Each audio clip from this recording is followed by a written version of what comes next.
অৰ্থাৎ মালেগড়ত গৰাখহনীয়াৰ তাণ্ডৱ অব্যাহত আছে। এই মুহূৰ্তত মই উপস্থিত আছোঁ মালেগড়ৰ তিনকণীয়াত আৰু তিনকণীয়াত দেখা গৈছে প্ৰতিটো দিনে নিশাই যি নৈৰ গৰাখহনীয়া আছে, নৈৰ গৰাখহনীয়া অব্যাহত আছে। ইতিমধ্যে নৈৰ গৰাখহনীয়াত কেইবাটাও ঘৰ নৈৰ বুকুত বিলীন গৈছে আৰু বিভিন্ন কৃষিভূমি আদি কৰি বিভিন্ন ঘৰ নৈৰ বুকুত বিলীন হৈছে। আৰু দেখা গৈছে যে ইয়াতে যিসকল তিনকণীয়াত স্থানীয় বাসিন্দাসকল আছে নিজৰ ঘৰ বাৰী ভাঙি নিৰাপদ স্থানলৈ ঢাপলি মেলিছে। দেখা গৈছে যে কোনো এগৰাকী বিষয়াই কিন্তু এই মুহূৰ্তত আহি উপস্থিত হোৱা নাই মালেগড় তিনকণীয়া গাঁৱত।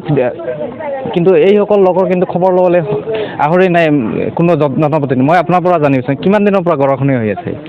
আজি গৰাখহনীয়া হ'ল আপোনাৰ প্ৰায় 1.5 বছৰ হ'ল, 2 বছৰ ক'ব পাৰি।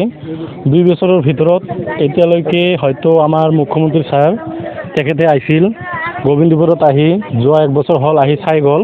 চাই যোৱাৰ পিছত হয়তো আমি ভাবিছিলোঁ কিবা এটা আশা কৰিছিলোঁ যে তেখেতে আমাক কিবা এটা নিৰাপত্তা স্থানত হয়তো কিবা ব্যৱস্থা কৰিব, কিন্তু এতিয়ালৈকে হয়তো কোনো তাৰ খবৰ নাই। আৰু আমাৰ যি স্থানীয় বিধায়ক আমি হয়তো আশা কৰি তাক ভোট দি জিকাইছিলোঁ, তেখেতেও আজি আমাৰ মাজত এদিনো অহা নাই, হয়তো চাৱাও নাই। আমাৰ যে ঘৰ বাৰীবিলাক ভাঙি আছে, মানুহে ক'ত যাই আছে কি কৰি আছে এতিয়ালৈকে এপাত ত্ৰিফলো পোৱা নাই।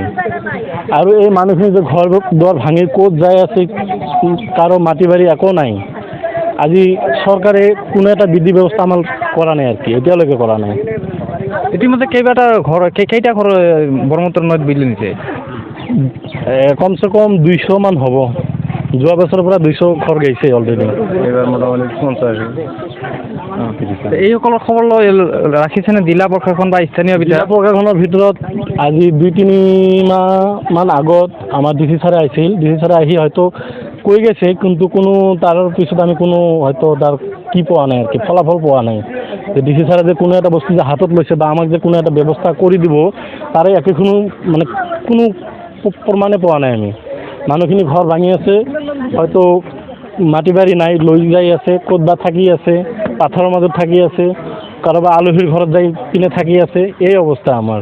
এতিয়া দেখা গৈছে নৈৰ পাৰত কেইবাটাও ঘৰ আছে। এইসকল ঘৰে কি বৰ্তমান কি কৰি আছে? এইসকল ঘৰ কি কৰি আছে আপোনালোকেতো দেখাই পাই আছে যে মানে ঘৰবিলাক ভাঙি লৈ আনা হয়তো গাড়ী লোড দি যাই আছে। ক'ত যাব কোনো নিৰাপত্তা স্থানো নাই, নিৰাপত্তা স্থান থাকব একো নাই। হয় চাওক, এনেদৰে এইসকল লোকে বৰ্তমান বিভিন্ন স্থানলৈ ঢাপলি মেলিছে, কাৰণ এইসকল লোকে এতিয়া যিকোনো মুহূৰ্ততে নৈৰ বুকুত বিলীন হ'ব।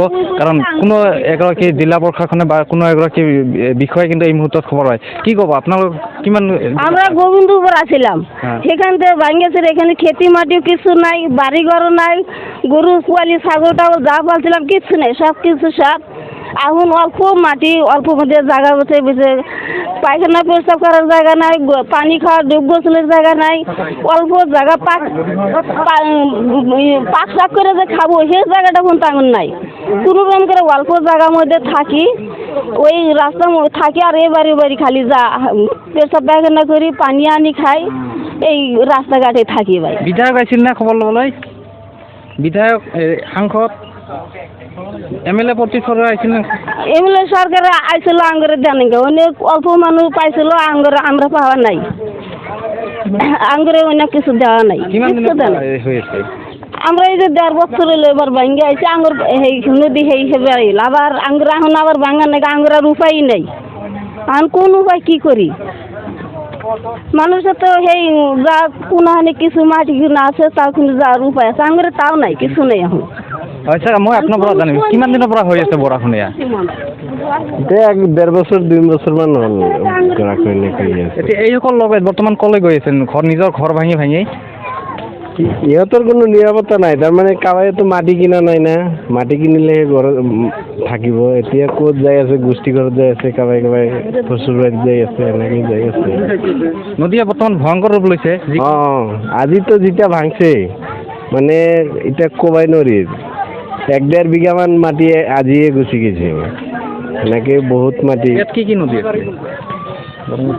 ব্ৰহ্মপুত্ৰ, বেকী, মানাহ চব একেলগে য'ত লৈ গৈছে।